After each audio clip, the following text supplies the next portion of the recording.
Hello, welcome everyone, and thank you so much for joining us today. I am Kaylee Batesman, the Content Director at She Can Code. For those tuning in who aren't familiar with us, She Can Code is a global community with a mission to close the tech gender gap. We use content, marketing and events to engage, inspire and attract more diverse communities to the tech sector. We work with companies to promote and showcase themselves to our community in order to attract and retain a more diverse tech workforce. As you already know, the title of this webinar is Tips for Returning or Pivoting to a Career in Tech. And I have three wonderful guests joining me today. Before I introduce our speakers, please note that we have a live Q&A session running today. So please submit your questions throughout and we will try and get to them at the end. So on our panel, I'm excited to introduce Becca Parker, mid-level developer at Redgate, Valley Karthik, Data Ops Engineer at the Very Group, and Ash Salim, Associate Data Scientist at Moonpig. Welcome, ladies. Thank you so much for joining me today. We're going to kick off with some introductions, so we'd love to hear a little bit about your background so far and just to set the scene a little bit for today. Becca, let's start with you, if that's okay. Hi, yeah, sure. Thank you for having me. I'm a software developer, as you mentioned, mostly working with C#. And in my previous career, before I came to tech, I'd worked in various different roles, but I'd never really considered software development. I think I'd ruled it out for myself for some reason, probably because I didn't, pursue very technical subjects at school and university. So I just kind of it never featured in my plan of like, oh, that's something I could do. Until the pandemic. And then I should mention at this point that my husband's also a software developer. Pandemic hit, we all started working from home a bit more. And that was the first opportunity where my husband's work world and my work world collided. So we got to see what each other did day to day. And once I saw what software development actually involved, I could suddenly envisage myself doing it and enjoying doing it. So that's when I took the jump and retrained. It was a big commitment, but now I'm proud to say I get paid to do something that I love doing. So yeah, I'm here to share thoughts and tips on that. Amazing. We're gonna delve more into your into all of your stories in a little bit. Vali, yourself. Hello, thanks for having me. I'm Vali. I'm working as a data ops engineer at the Very Group. Previously, I was working as a developer in Java. It was 3 to 4 years back. Then I took a career break. Meanwhile, I was doing one other thing. I was working part-time since I want to take care of the kids. My husband was a developer as well. So we explored different options of getting back into the IT. And I did a few certifications. So during the pandemic and few trainings as well. So to keep me on the network. So it helped me and then landed in the Very Group as a data ops engineer. So that's me. Nice to meet you all. Yeah. There's a theme running that everybody's husband worked in tech. Ash, are you going to surprise us? Unfortunately, I don't have a husband, but I'll tell you a little bit about my story. So I work as an associate data scientist at Moonpig. I work closely with card and gift recommendations, so a lot of SQL and Python, and a little bit about my story. So before my role, I worked as a customer service advisor for the gift experience company. And during this time, I was also a master's student studying AI and data science. And the company got acquired by Moonpig, and there was a town hall event. And I just went up to the senior leadership team and asked, hey, I just want to know if I can get an internship for the summer in the data science and the cybersecurity teams. And to my luck, they said yes. And I worked very closely over the 3 months with the data team and the cybersecurity teams. It was super, super interesting and exciting. And I ended up getting offered a full-time role. Amazing. And I want to ask each of you ladies now a little bit about, you just shared there a little bit about your story. And I'm kind of curious as to, how each of you got into tech. I mean, Ash, you said that you were studying, AI and data science. Was there something about that? Like, how did you even get into that? Who told you that at school, Yeah, so I was really interested with brain. So in my undergrad, I did a lot with neuroscience and computer science. I know, very interesting, different things. And to me, I just was really curious about how these algorithms worked and was it similar to the brain? And then I ended up like seeing that there's AI and data science just made a lot of sense to me. And I'm very happy where I am now with it. Yeah. Yeah, I mean, we hear so many different routes into tech. We always love hearing, you know, how people hear about the tech industry. And Valley, yourself, you said, you know, your husband is a developer. Before that, had you ever considered the tech industry? How did you find your way in? Yeah, in my degree, I had computer science and I was doing some languages. I had read some languages. So I thought I should pursue further into coding. So I chose Java, but not fully into technology. After choosing Java, I explored certain languages and now landed in data platform with Python. So yeah, while you explore certain options, yeah, I was previously had some experience with tech. Yeah, it helped me to Yeah, pursue. to have a little bit of experience. Yeah. Yeah. Becca, did you have a little bit of experience when you thought, actually, I don't mind the look of what my husband's doing? I might go into that area. I'd never written a line of code. And then I guess I would say I was fairly like IT literate in that I could make a PowerPoint and use Excel, that kind of thing. But I'd never really, I'd never really thought that I'd be able to do coding until I tried it. Yeah, and then not so bad. And on that note, Becca, do you think there are any useful transferable skills for people transitioning into the industry? I mean, you just said there, you know, like actually as you start to learn, you probably don't realize it suddenly dawns on you it's not actually as daunting as you thought it was going to be. And there must be transferable skills that you just actually didn't realize. There's quite a lot of overlap. Yeah, definitely. That was one of the things that struck me when I realized what the day-to-day involves for a software developer. I was like, oh, okay, there's quite a lot of stuff here that I already know how to do. It's not all just sitting on your own, hacking away at the keyboard, making stuff work. So I've got like my top 3 transferable skills, but I'm conscious of the time, so I'll mention them. But then if we want to go into more depth on them, maybe people can comment and we can spend some time at the end digging into them a bit deeper. So my top 3 that I think are transferable from my previous roles are collaborating, so working with other people, thinking in systems, so breaking stuff down into smaller repeatable tasks. And then just finally, it's not really a skill, but having a growth mindset. So if you don't already know what that means, then definitely go and Google it. There's lots of content out there about what growth mindset means.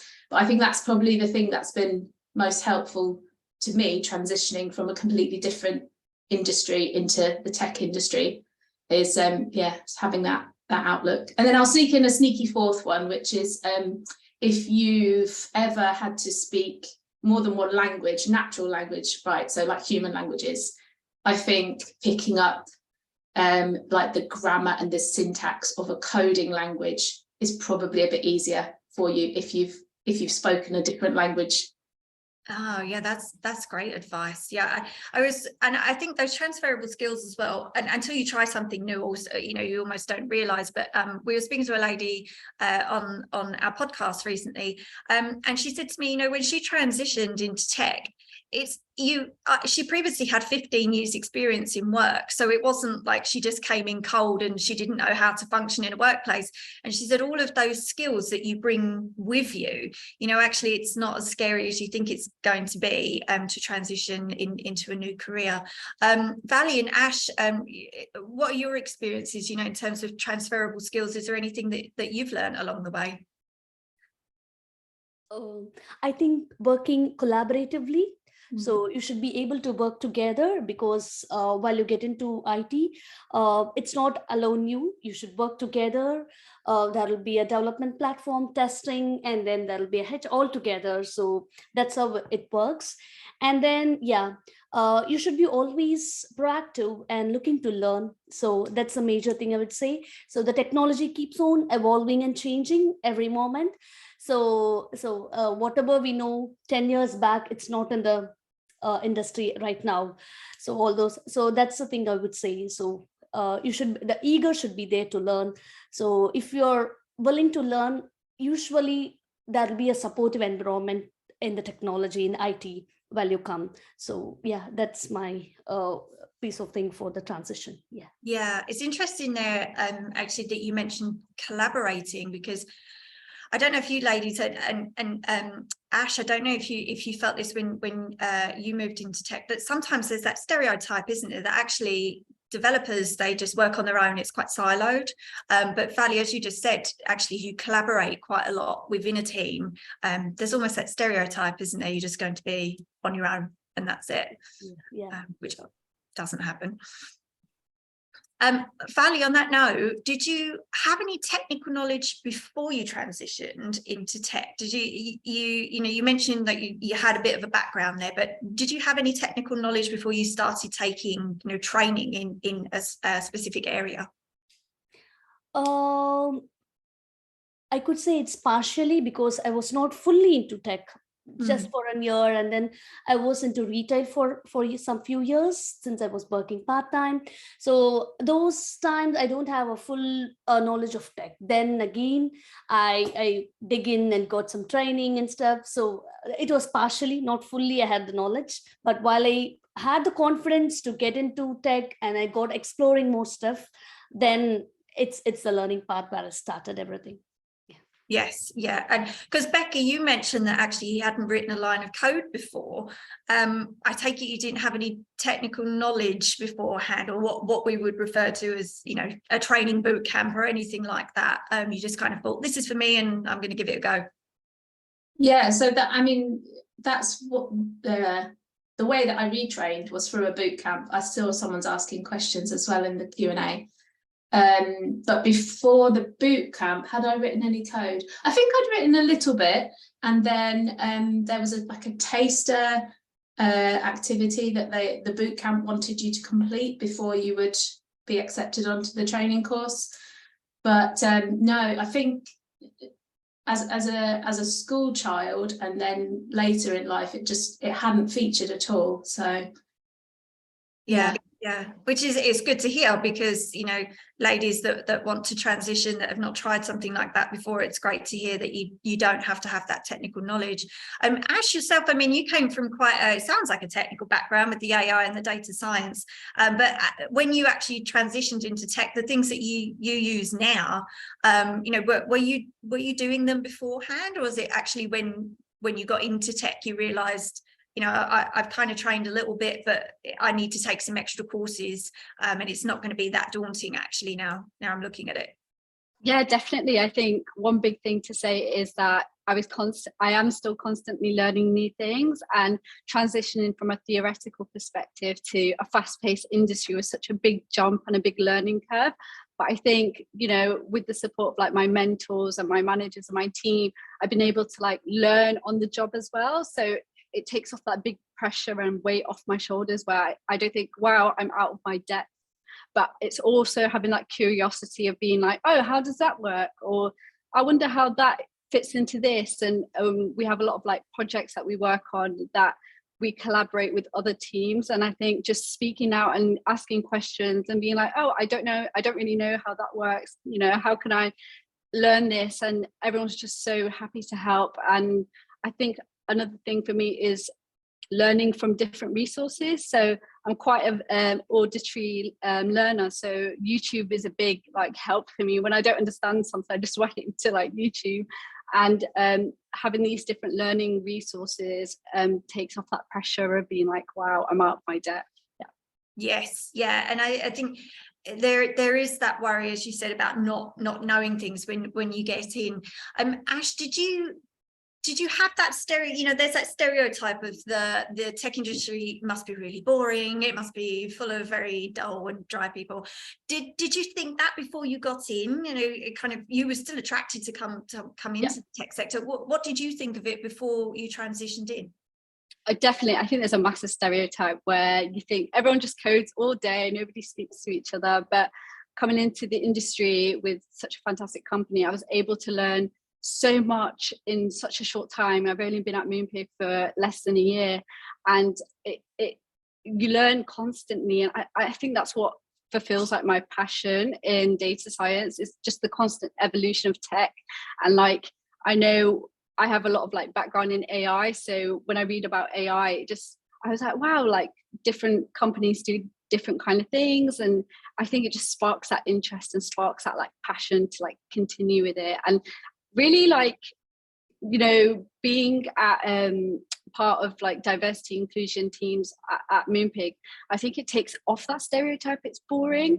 And yeah, I just think it's just fantastic to be working in the tech industry. And I know as well, coding seems very like scary, and I thought that too, despite doing like a whole degree in coding. But I think just different resources, just having that curiosity, just makes it more interesting and fun, and like working on projects you like outside of like work, and finding what you like, what your passions are. It's really cool.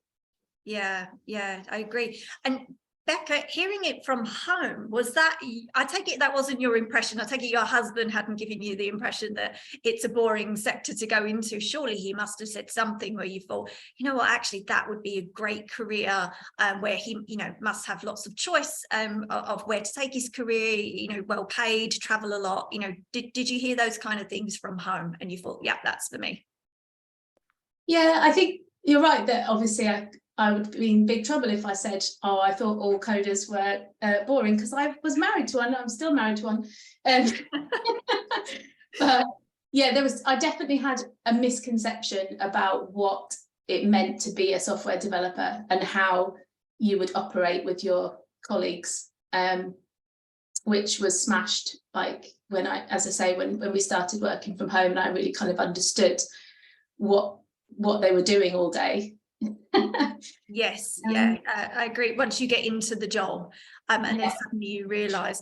Vali, was that your experience as well? You know, you're married to somebody that works in it, but perhaps a few stereotypes might have been, as Becca said, smashed once you got into the role and you realised what you'd be doing every day, and that it wasn't going to be as boring as you thought it would be. Yes, I agree. I had the thought it would be boring always sitting in front of the computers.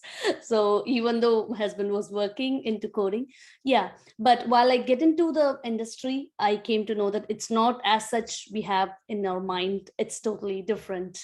So we won't be coding all the time. So that will be certain things to be participate, and together coding alone is not the life cycle. There are lots of parts to be covered. Yeah, and I think the other thing I would say is I didn't necessarily think it was boring. I think my main misconception around it was that I wouldn't be able to do it because I hadn't started at the same point as everybody else. I had this misconception that they've all been like, you know, computer whiz kids since the age of 4, and they wrote their first app when they were 10. And but that was all just in my head. It's not like that once you take a peek inside. Yes, I think we've all had that feeling, haven't we, of imposter syndrome as well. Yeah. You get in somewhere and you think somebody's going to find out that I can't code, or I can't do something that I said I would be able to do, and then, you know, you realize actually everything is absolutely fine. Ladies, have you also had that feeling, Vali? Have you had that, you know, you got into your job and you thought, actually everybody else here knows exactly what they're doing and it's just me? I suppose that's just natural, isn't it? Yeah, exactly. You have that feeling, yeah. But in a way, it's good to have it because you'll overcome it being the time. So you will find a way and think, no, it's not that. That is something beyond it.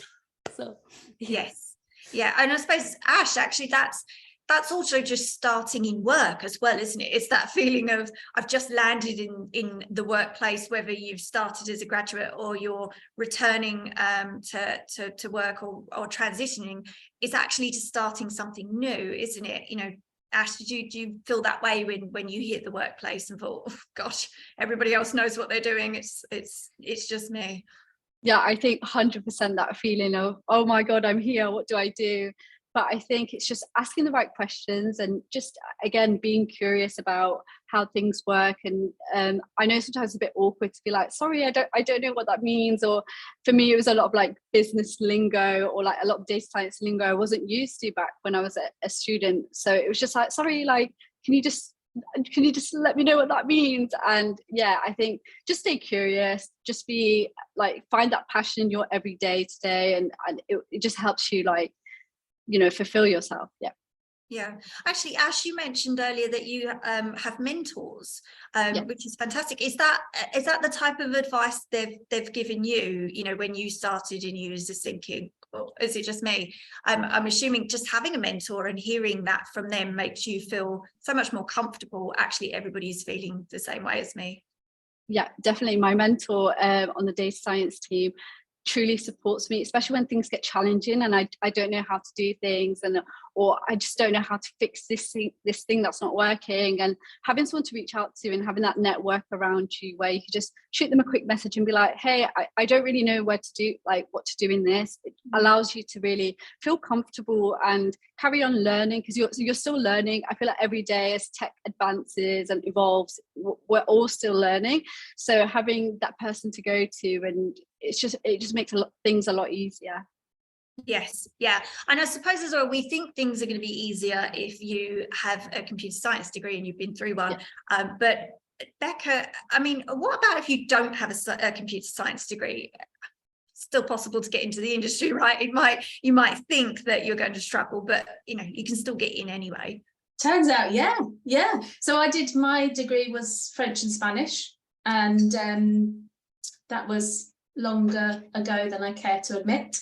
And yeah, so as I mentioned, I retrained with a boot camp. There's lots of different routes actually into a career in tech and into software development in particular. But I can talk about my experience of it, but don't start thinking this is the only way to do it, because there's plenty of different options. So the boot camp that I did was with Makers Academy, and it was online. It was fully online when I did it, but I think that's more to do with the pandemic. So you'd have to check what options they've got nowadays. And yeah, it was a big commitment to do it, because it's quite an intense period of time, but I haven't regretted it. In fact, I wish I'd have done it earlier in my career, actually. But as I say, you know, I didn't consider this as a route until that point. There's also apprenticeships. I think, Ash, you talked about your internship, sorry. And then there's various different routes, but don't rule it out just because you haven't done it at uni. Yeah, and as Becca just said there, Ash, you know, you approached a company and said, hey, can I join your internship? You know, it's not the be all and end all that you have to take a computer science degree and that's your only route in, is it? I mean, you took a chance and it paid off. Yeah, I think definitely just reaching out to, like, on LinkedIn, I know like there's various opportunities. There's, for example, the Code First Girls organization, which promotes ways to get into tech as well. And I think just finding out different things and just shooting people a message and reaching out and be like, hey, look, I'm really interested in this, or asking people for like a virtual coffee is a good one. That I managed to get a few virtual coffees. So I'm like, I'm just really interested in this, and how did you like get into your journey here? And you know, it's such a good opportunity. Yeah. And Vali, have you heard that, you know, even from people that you work with, that you know that you have to have the computer science degree? And actually, do you work around people that also took different routes in and they didn't have that CS degree? Yes. You don't mandatorily need a computer science degree. As Rebecca and Ash told, there are certain ways.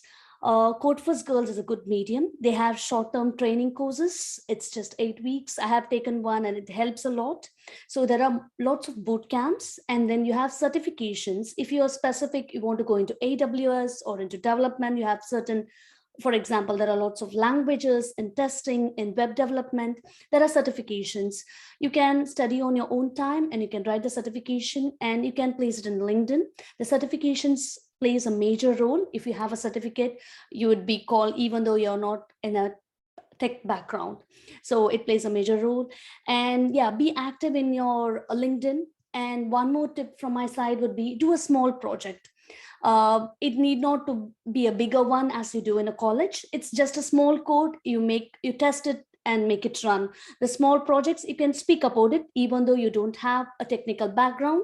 You might be from a different background, but you can say that I had a curiosity to learn something and I tried this piece of code and it ran, and you can explain the positives, the pros and cons, what you face during developing it. So I think these things would work if you're not from a technical background. Yeah, that's great advice, especially doing a smaller project, because I suppose it can be quite overwhelming, can't it? You think, I'm going to transition into a new career, where on earth do I start? Actually, you can just start with a very small project, and you know, sometimes we get asked questions on here, how do you transition into a new career if you don't have any experience? Well, actually, you don't have to have worked for a company. Like you said, you could just, you know, create a small project, or go to a hackathon, or, you know, join a small group and start there. Vali, on that note, do you have any other advice for returners who have perhaps taken a break from the industry and are retraining to come back in, or are starting a new career? You know, perhaps not just thinking I'm going to transition to a new career, but they've had a bit of a break. And as we've mentioned, tech moves incredibly fast. So do you have any advice for anybody coming back in, and where to get started again? Yes, I being an example, I have came back into the career after a career break of 3 years. The main thing what the industry is looking is the curiosity for you to learn, and you should be on hands-on. Not much, but still you should know what's going around, what is the need in the market, and you should have a knowledge about it. So keep on gathering information regarding to it with the help of training courses or certifications. That helps. So it can fill your career break. Then you can you have something to say. During this time, I was taking care of my family. Meanwhile, I also have something. I was in tech, I was doing something, I was learning something. So you can say something what you have done during the career break. So hope it helps. This was my experience, personal experience. Yes. And Becky, yourself, do you think, you know, there's any advice for somebody that's taken a break? You know, we were mentioning earlier that tech moves incredibly fast. You know, where do you think people could get started coming back? I would echo exactly what Vali said. So that growth mindset and being excited by learning stuff is so important, because the tech moves really fast, right? And so actually that's one of the reasons why I was attracted to a career in tech, is that I knew there was always going to be learning to do. Every day would be slightly different, because there's always something new that's just been released, and you're like, oh, what does this do, and can I use it for this problem? So using that to your advantage, I think, during your preparation to coming back into work, perhaps after a career break to look after family or whatever reason, and kind of using that as a selling point as well, and explaining that, you know, I've got experience in, I don't know, Java, if you do have previous tech experience, but I'm applying for a job with a different computer programming language, but look at how transferable, like everything I know about the concepts of working with that language, how I can transfer that to the language that this company works in. Yeah, I think there was one thing that I took from my retraining boot camp, as they kept drilling into us, is it's not hard, it's new. It's not hard, it's new.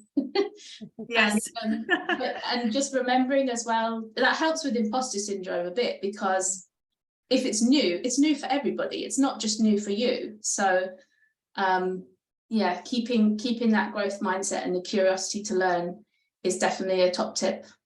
Yeah, that's a lovely thought, just to think of it as new. Ash, yourself, you mentioned having mentors, and it makes me think how important your network is, really, isn't it? If you're returning, say, from you know, maternity leave or a period of time to care for parents or whatever it may be, I suppose coming back in and building that network, finding a mentor, you know, finding where you can take part in extra training. I suppose that's really the key, isn't it? Yeah, I think definitely one thing that's helped me was networking events. If you just type in Google, you find ones in your local area. You can just go there for a coffee and just chat to a few people. And I think having that like conversation might even interest you in a different area of tech that you've never like seen before, or even like knew anything about it. So I think definitely that was for me. Another thing is conferences. I was quite new to this, and I went to my first conference back in November, and I went to a women in tech conference, and it was just so motivating that you're not the only one who experiences like imposter syndrome or like any worries or concerns. And I think speaking to people, you know, like the pioneers of technology, it was really exciting and it just fueled my passion a lot more. Yes. I mean, on that note, do you have any words of wisdom for our listeners, Ash, who might be considering returning to a career or starting a new one? Is there anything that you wish somebody had told you before you came in? I think definitely being brave is something I wish I was a lot earlier. Just going into the room and like, you're in the room already, not worrying about, oh, am I good enough to be here? You're already included in the room. And I think just asking the questions again, like just being curious, even if it's like, for example, someone in a higher position than you, just ask, you know, have a chat. What's the worst they can say is no, and then you just ask someone else. And I think that for me really like fuels me a lot to this day. Yes, I agree. And Vali, any words of wisdom there? I love the fact that Ash said be brave. You know, it sounds simple, but any words of wisdom from yourself? Be confident whatever you do, speak, be confident in what you speak. That gives a very good impression while you speak and while you communicate with others. That's the one thing I will say. While you're going to interview, or you're with your colleagues, or you're coming back after a career break, so that I can understand that will be a nervousness. We would be nervous how to communicate, whether we are speaking it in a correct way. Don't feel like that. Be confident. And then, like you Google, you should ask the correct question. That's the thing. So while you're Googling, if you type the correct question, you would get the exact thing. So that's the thing. Before asking a question, talk to yourself and think what to ask and ask the correct question. So that's where, and don't hesitate to ask questions, even though you might think it's silly, but don't feel like that. The other person will understand that you're coming from a career break, or you're into a new career, and they can totally understand it. So that's the thing I would say, from my experience. Yes, I love that. And I suppose just not being nervous is quite difficult, isn't it? I mean, I've just seen a question come in. If you're going into a new career, I suppose not being nervous is incredibly difficult, because I've seen the question that says somebody asking about preparing for technical interviews, because they said they're transitioning from being a teacher, and they're super scared of this part because you can't always remember all the concepts during the technical interview. And Vali, as you just said, you'd be incredibly nervous, wouldn't you, if it's, you know, you're transitioning into a new career. Do any of you have any advice, you know, for preparing for technical interviews? Is there anything that you have learned along the way? I would suggest using the STAR technique. So that's a solution task. So you want to follow it. Please Google as STAR techniques. It helps in interviews. So you follow that and answer your question accordingly. So that helped me, and I have suggested few of my friends that helped them as well. So that's how an interviewer will expect the answer from you, not just saying that I did this. That's how that you want to explain it in a pattern. So the STAR is the technique we use while we are interviewing someone else. That I think it helped everyone. That's great advice. And Ash, you know, is there anything that you prepare yourself for a technical interview, or that you've got into a technical interview and you thought, actually I'm quite nervous now I'm here? Yeah, I think definitely what helped me was a website called LeetCode, where it was just a bunch of like questions that they could ask you, and it was just practicing that, and it's kind of like making it fun, but it's just also knowing that even if you don't know the answer, it's explaining your thought process out loud. Allows them to understand where you're coming from, and you don't always have to get the answer right. They just want to know the way you think. So I think that takes the nerves off a lot. Yes. And Becca, have you you know, when going for a technical interview, is there anything that you learned along the way that you want to share and tell somebody else? Yeah, so you got my audio? Yes, you have. Good. I'm sorry, I had to switch inputs there. Yes, so practice some technical interviews. So if you know that you're going to be coding on Zoom or in a room with your interviewer, then have a practice at that with either record yourself doing it. It's very cringy to watch it back, but you'll find it helps with the nerves. Just pick like a simple kata from Code Wars or some other kata site like LeetCode, like Ash was saying, and just like video yourself talking through, narrating what you're doing on the screen. Even if you just write pseudocode rather than actual code that would compile, just like practicing it is very powerful. If you need time in the technical interview, a good tip is always to clarify the inputs and outputs with them whilst your brain ticks over the problem. So if they say, write me a function that returns, I don't know, whatever they want. So you can say, okay, so if you gave an input like this, what would you expect as the output, blah, blah, blah. And then you can work that into your test if you want to do a TDD approach, for example. Yeah, that's great advice. And there are so many people in here asking where you all learned to code. We've mentioned a couple of boot camps along the way, Makers Academy. One, you know, which other boot camps have you taken, but also did you attend online or in person? Because Ash, you mentioned attending some conferences and things like that. I suppose, did you feel confident at first to go along to something in person and learn something? You know, I mean, at She Can Code, we run hackathons, and a lot of our ladies that come along have never been to a hack, and we wanted to give them an environment where, you know, they felt comfortable and they could come for the first time and just learn something new. Did you feel like you couldn't do that maybe at first and you just were learning online? Yeah, so a lot of it was, I went to uni when it was during COVID, so a lot of it was online. But I think going to conferences, having that like human connection and just telling someone about your experience in tech and they tell you about their experience was just very comforting. And it was just really nice to engage with someone and be like, hey, like I'm currently going through this, like how did you tackle like a similar issue?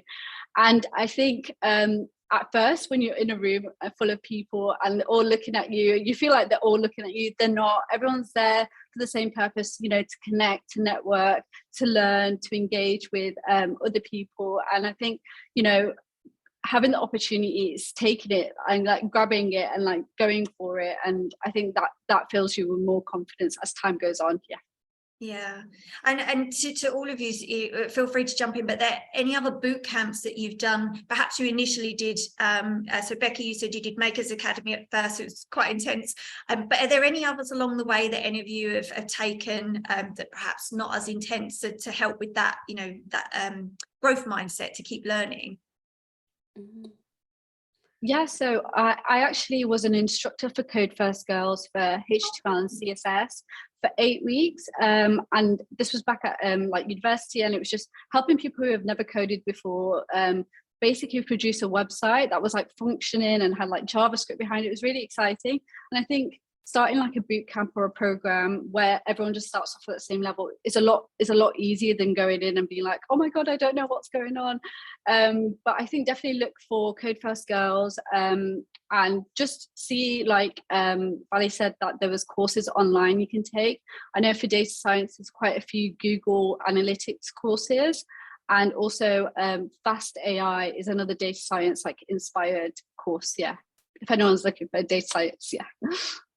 Brilliant advice. We're almost out of time, but we've got one question that I just wanted to fit in before we finish.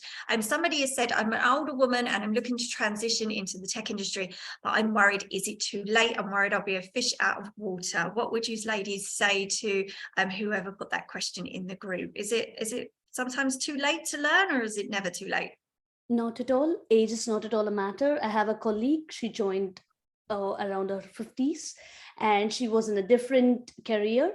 Only the curiosity and the ability to learn, to be collaborating and working with others. That's the only thing. So be confident in yourself. That's the only thing you'll be able to crack it. Age is not at all a matter. Fabulous, amazing. And Becky, yourself, you said you learned in the pandemic. Is that right? You just decided, you know what, I'm going to learn something new, and that's it. And the rest is history. So yeah, if I can do it, you can do it. Yeah, and we hear it often. It's, you know, ladies just they want to try something new, and we you know couldn't stress more that it doesn't matter, as Vali said, age is just a number, and if you want to try something new in life, then just give it a go. But ladies, we are already out of time. The conversation has absolutely flown by, so it's been a pleasure speaking to you, Becca, Vali and Ash. Thank you so much for joining us today. We've absolutely loved having you on board. To everybody listening, thank you so much for joining us, as always. We hope to see you again next time, obviously. We will upload this video for you as well on shecancode.io, and there's lots of other lovely content on there for you to enjoy. But in the meantime, ladies, thank you so much, and to our listeners, we hope to see you again next time. Thank you all. Bye.